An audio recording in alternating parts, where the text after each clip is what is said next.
Hello, everyone. Welcome back to the Investors Podcast by Africa Prudential PLC, where we demystify all capital market related issues.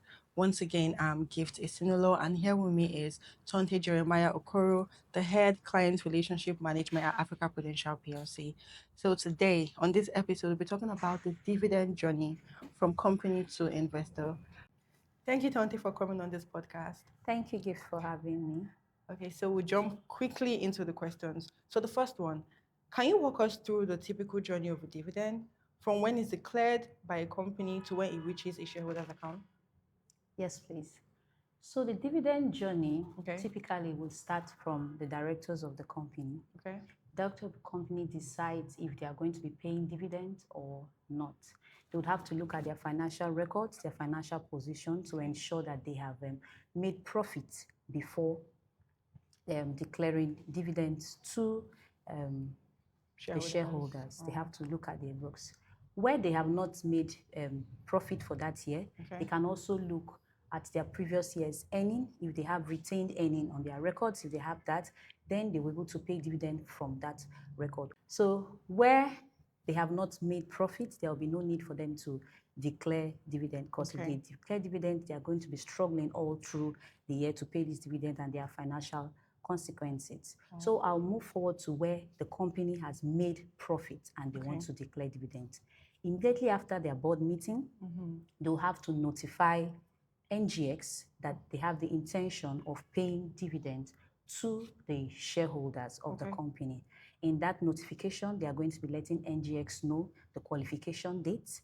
They are going to be letting them know the payment dates, the closure dates. I'll just give a brief explanation of what these basic terms means. So the payment date is the day that the shareholders are going to be getting that dividend paid into their account. The qualification date is the date that marks all the shareholders who are eligible to receive dividends. So the closure date is when the books are closed. There will be no transfer of shares. Nobody is buying and nobody is selling. At that period, the depository, for instance, FMDQ or CSCS, would not have any trades. The shareholders will not buy, they will not sell. At that period, the register is closed. There will be no transaction. So where the company has not made profit for that year and they do not have any retained earning that they can use to pay shareholders dividend, then they shouldn't declare dividends. If they do this, they are going to be struggling all through the year. There could be financial consequences for all of these. The directors will be questioned and then there'll be reputational damage and all of that. So if they have not made profit, there's no need to declare dividends. I'll jump into where the company has made profits. If they've made profits, they're expected to notify NGX of their intention of paying dividends to the investors of the company. They have to give out a corporate announcement, corporate action announcement, notify them. In that notification, it will contain the payment date. It's going to also have the qualification date and the closure date. I'll define these three terms. The payment date is the day that the shareholders are expected to get their dividend payment. The qualification date is the date, the cutoff date, where we have eligible shareholders, those that are expected to receive their dividend payment. And then the closure date is the date when the books is closed and there's no transfer of shares from one person to the other. So that's the closure date. This information must be in the corporate action announcement when it's being published on NGX. Now, I'd like us to note that shareholders have to approve every dividend payment. If they have not approved, then this dividend cannot be paid to the shareholders. In that regard, they must have an annual general meeting or a meeting where the shareholders would have to approve that that dividend should be paid to them. This is usually done by a resolution at an annual general meeting where the shareholders will vote and agree that dividends should be paid. If they've agreed that dividends should be paid, then will the dividend be paid to them? on the dividend payment date. So this is just the journey from the directors deciding, the shareholders approving, and then the registrars paying the dividend to all of the investors. Wow, that was really enlightening. So I'll jump right into the next question. So it says here, what role do registrars play in ensuring dividends reach the shareholders? Thank you. So the role of the registrars to ensure that dividend is paid, it's a two-way thing. Okay. The registrars have their role to play. Mm-hmm. The shareholders also have a role to play. Okay. Then the depository also have a role to play. So the registrars would work with the shareholders, Okay. and they will also work with the depository. I would use CSCS as an example. So the registrars would have to inform CSCS, the depository, and let them know that there is a dividend payment that is coming and we expected to have the closure diskette or the closure balances that would show the shareholders that are eligible to receive their dividends.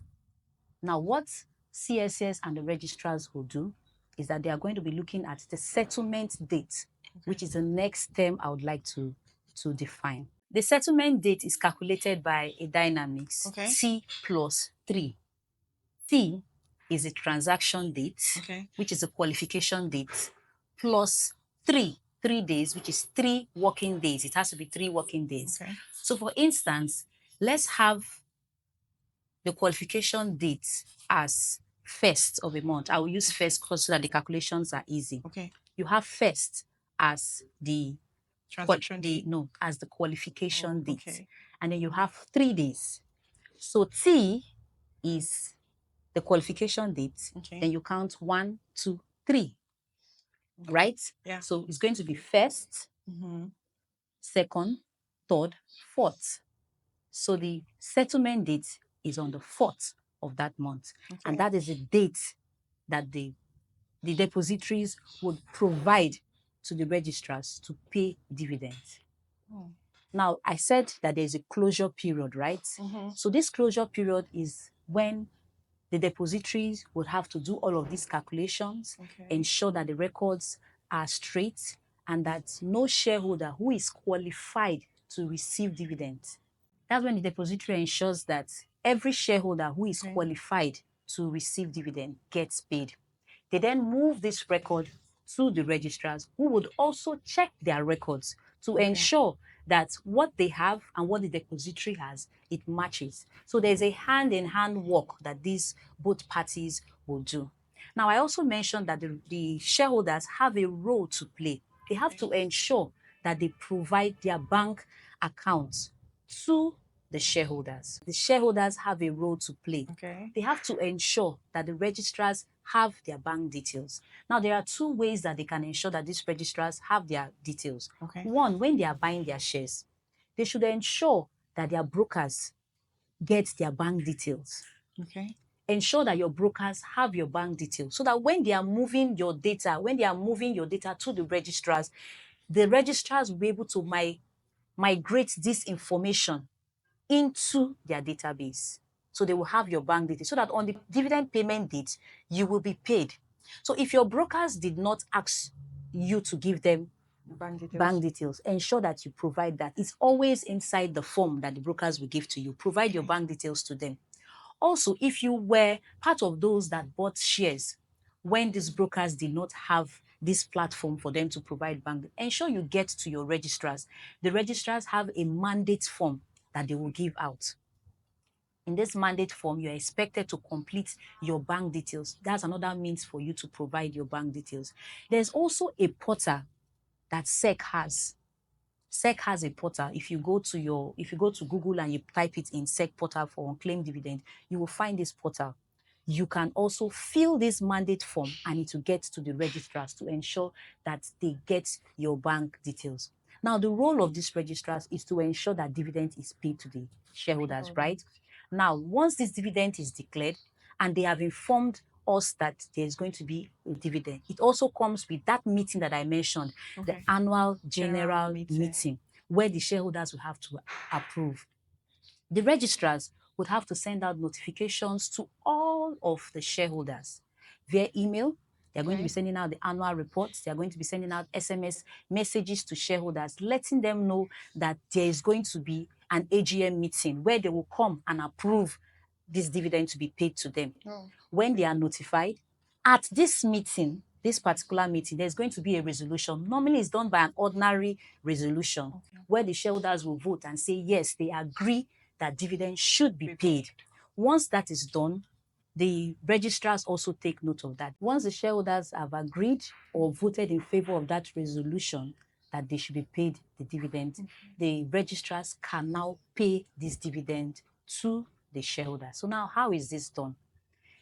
The registrars would have to write to the company and let them know that because you want to pay this dividend, they will have to open a designated account that they will share with the company, say, all of this dividend amount that you want to pay to these investors, pay it into this particular account. So from that account, they are now able to distribute to all shareholders with the bank mandates that they have received, either from the depository or from the shareholders themselves. So they will have to open this account, let the company know. The company will have to fund this account before the dividend payment date. So the funds should be available to the registrars for these funds to be disbursed to the shareholders on the payment date. Now, payment date varies. It depends on when the company or the board of directors decide to pay this dividend to the shareholders. It could be on the day of the AGM. So if it is on the day of the AGM, that means that the registrars would have gotten the money ahead of the AGM date, and then they will make these funds available to the shareholders. If it's not on that particular day, depends on the payment date. The registrars will then pay on the payment date to the shareholders. So I'm a bit curious. What if the shareholders don't provide their bank details or their accounts are not mandated? What happens?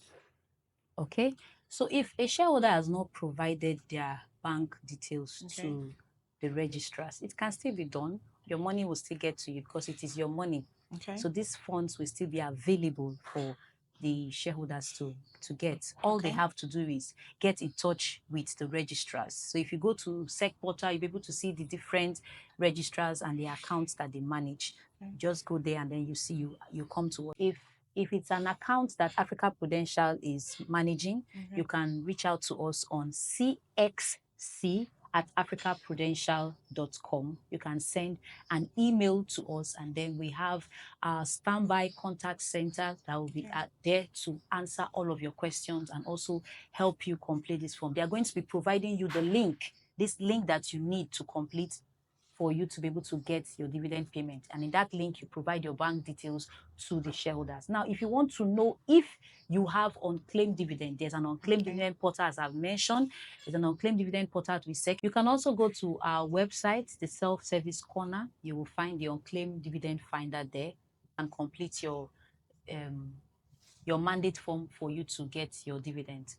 Every now and then, the registrars will always publish the names of shareholders who have unclaimed dividends with the individual companies. So you can also find it in the annual reports of your companies. You'll be able to see if you have unclaimed dividends there, and then you reach out to the registrars and this dividend will be paid to you. Thank you so much, Tonte. I'm sure our viewers have learned a lot. Myself, I'm also taken aback by the T3, T1. Please, how did it go? T+3. T+3 to get the transaction date, right? Yes, please. I'm sure you understood that because on my own end, I was trying to grasp it. Well, there you have it. That's the end of today's episode. Don't forget to subscribe, to leave your comment, to ask your questions. We're always here to reply. Thank you.